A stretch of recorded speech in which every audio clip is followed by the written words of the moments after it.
Hello प्यारे बच्चों, आप सभी का स्वागत है आपके चैनल में। आज हम लोग ग्रेविटेशन चैप्टर यानी कि गुरुत्वाकर्षण चैप्टर में आगे बढ़ेंगे और कुछ नई चीज़ों को सीखेंगे। आज का हमारा टॉपिक है ग्रेविटेशनल फील्ड इंटेंसिटी यानी कि गुरुत्वीय क्षेत्र की तीव्रता। ग्रेविटेशनल फील्ड का मतलब क्या है? It is the field around a massive particle in which it can interact with the another particle. हर एक मैसिव पार्टिकल के चारों तरफ एक ऐसा फील्ड होता है जिसमें वह किसी दूसरे पार्टिकल को अपनी तरफ अट्रैक्ट कर सकता है by exchanging the particle known as the graviton. जब दो पार्टिकल्स आपस में ग्रेविटॉन को एक्सचेंज करते हैं तो वहां पर एक बॉन्डिंग बनती है, एक फोर्स डेवलप होता है जिसे कहते हैं ग्रेविटेशनल फोर्स। हमने ग्रेविटेशनल फोर्स को डिस्कस किया था और उसके कुछ एग्जांपल्स को भी दिखा था। आज हम बस बेसिकली बात करने वाले हैं ग्रेविटेशनल फील्ड इंटेंसिटी के बारे में। अगर हम बात करें तो ग्रेविटेशनल फील्ड की वैल्यू को डिफाइन करने के लिए ही हमने इंटेंसिटी वर्ड का यूज किया है। इसका सिंबल है कैपिटल आई। बच्चों, ग्रेविटेशनल फील्ड की इंटेंसिटी को मैथमेटिकली मेजर कैसे करते हैं? It is measured by the gravitational force acting on a unit mass placed at A point of observation. आपको जिस पॉइंट पर ग्रेविटेशनल फील्ड की इंटेंसिटी देनी है उस पॉइंट पर क्या करो, एक टेस्ट मास को रखो, उस पर लगने वाले फोर्स को फाइंड कर लो।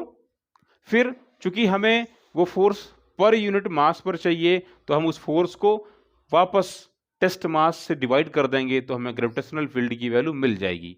तो आओ फटाफट पहले इसका हम लोग नोट कर लेते हैं ग्रेविटेशनल फील्ड इंटेंसिटी की डेफिनेशन। आप लोग नोट करें फटाफट। The field around a massive particle, the field around a massive particle और द बॉडी, जरूर नहीं कि पार्टिकल ही फील्ड बनाएगा, कोई भी बॉडी जो मैसिव है वो बना सकती है फील्ड को gravitational. The field around a massive particle or the object or the body in which it can interact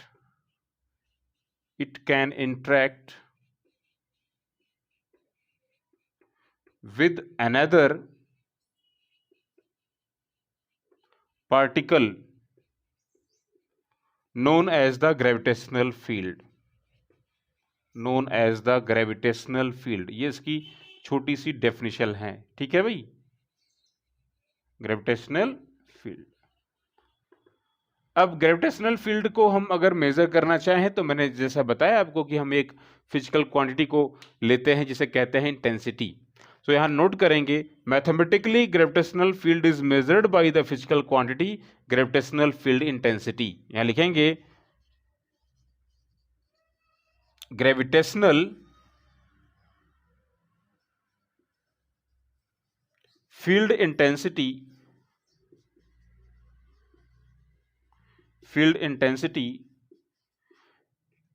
is used to measure the gravitational field,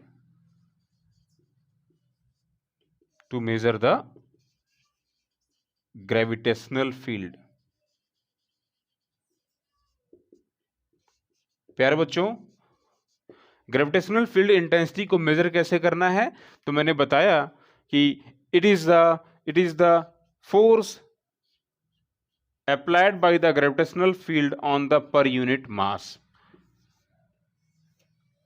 अब बच्चों, अगर कोई मैसिव पार्टिकल है उसका अपना फील्ड बन रहा है तो उसके फील्ड में अगर कोई दूसरा मैसिव पार्टिकल आएगा वो भी तो अपना फील्ड बनाएगा।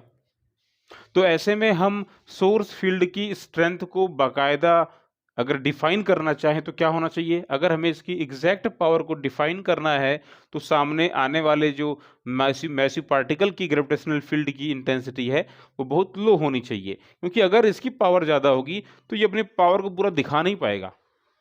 अगर आपको सामने वाले की ताकत को आजमाना है तो क्या करना पड़ेगा? अपनी ताकत को कम करना पड़ेगा। आप खुद की स्ट्रेंथ को कम करो तभी आप उसकी पूरी पावर को समझ सकते हो वो कितना पावर अप्लाई कर रहा है।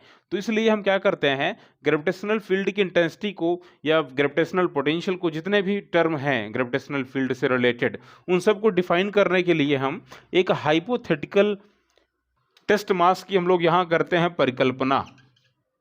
ये टेस्ट मास को आप लिखें जो टेस्टिंग करने के लिए हम यूज करते हैं। इसका सिंबल है m0, आप नोट करें इसमें।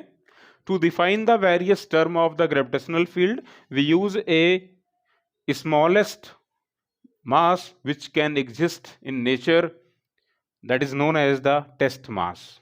ठीक है भाई, ये सबसे छोटा मास होता है जिसको हम लोग एज्यूम करते हैं।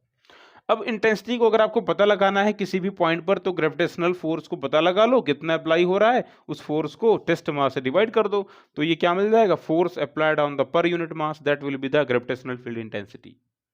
सो बच्चों, यहां अगर हम बात करें तो ग्रेविटेशनल फील्ड क्या अपने आप में अगर देखो तो ये वेक्टर है, बिल्कुल, it is a vector quantity. The direction of the gravitational field is always directed towards the test mass have the tendency to move. जिस तरफ हमारा ये टेस्ट मास चलेगा ग्रेविटेशनल फील्ड में, वही डायरेक्शन इंटेंसिटी की डायरेक्शन होगी। आप नोट कर लें, gravitational field intensity is a vector quantity, it is directed in the direction in which the test mass have the tendency to move। हम क्या करते हैं, हम हमेशा टेस्ट मास को राइट साइड में रखते हैं, याद रखें चीज को। तो अगर हम देखें इन जनरल इंटेंसिटी की डायरेक्शन को लिखते वक्त हम लोग माइनस साइन लगाते हैं, क्योंकि उस केस में हमारे टेस्ट मास की जो ग्रेविटेशनल फोर्स की डायरेक्शन होगी वो लेफ्ट साइड से की तरफ होगी, मतलब उधर से राइट से लेफ्ट की तरफ होगी।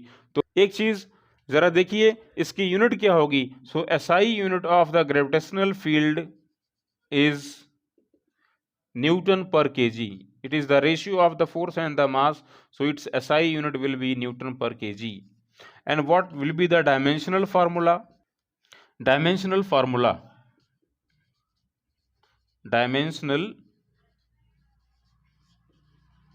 फार्मूला हम लोग इसका लिखते हैं फटाफट। तो इसका डायमेंशनल फार्मूला क्या होगा बताओ। फोर्स का होता है क्या, M L T minus two upon mass का क्या होता है बताओ, एम। तो ये एम से एम कैंसिल आउट, आंसर हमारा क्या हो जाएगा, L one T minus to.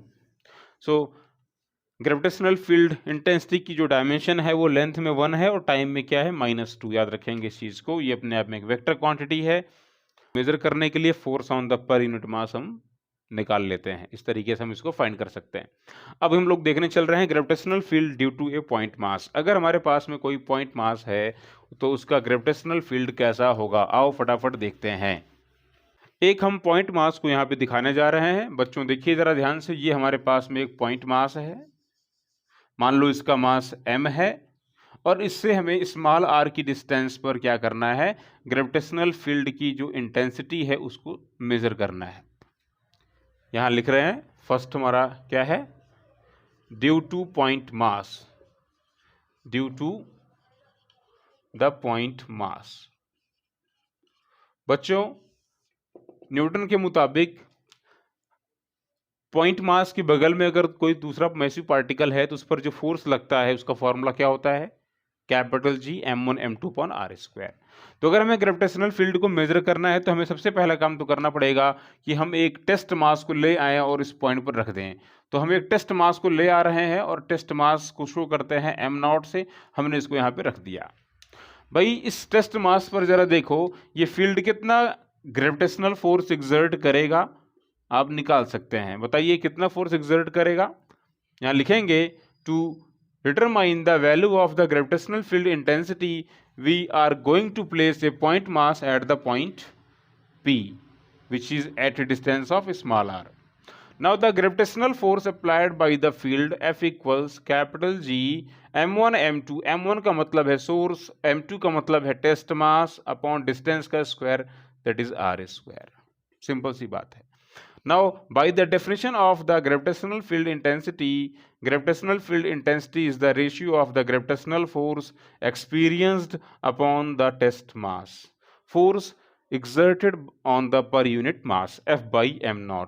बच्चों इसको डिवाइड करोगे तो क्या मिलेगा आपको, आपको मिल जाएगा G M M naught upon r square upon m0। ये टेस्ट मास कैंसिल हो जाएगा, आप देख ही रहे हो, ये तो कैंसिल हो जाएगा। तो कह सकते हैं हमारे फार्मूला बनेगा capital G m upon r square. So due to the point mass gravitational field intensity is inversely proportional to the square of the distance and it is also proportional to the mass capital M directly. अगर point mass ज़्यादा होगा तो intensity की value भी ज़्यादा मिलेगी। मास के बढ़ने से इंटेंसिटी की वैल्यू ज़्यादा मिलती है, लेकिन अगर डिस्टेंस को आप बढ़ाते हैं तो क्या होगा, इंटेंसिटी की वैल्यू डिक्रीज करेगी 1/r²। तो इसका जो ग्राफ बनेगा वो ग्राफ कैसा बनेगा, देख लें। ग्राफ ऐसा बनेगा, इंटेंसिटी और डिस्टेंस का ग्राफ मैं यहाँ प्लॉट कर रहा हूँ। ये हमारी एक्स एक्सिस के अलॉन्ग मैंने डिस्टेंस को दिखा दिया है, वाई एक्सिस के अलॉन्ग मैंने इंटेंसिटी को शो कर दिया है, और ये ग्राफ हमारा बन गया। ये एक एक्सपोनेंशियल ग्राफ बन रहा है, आप देख रहे हैं।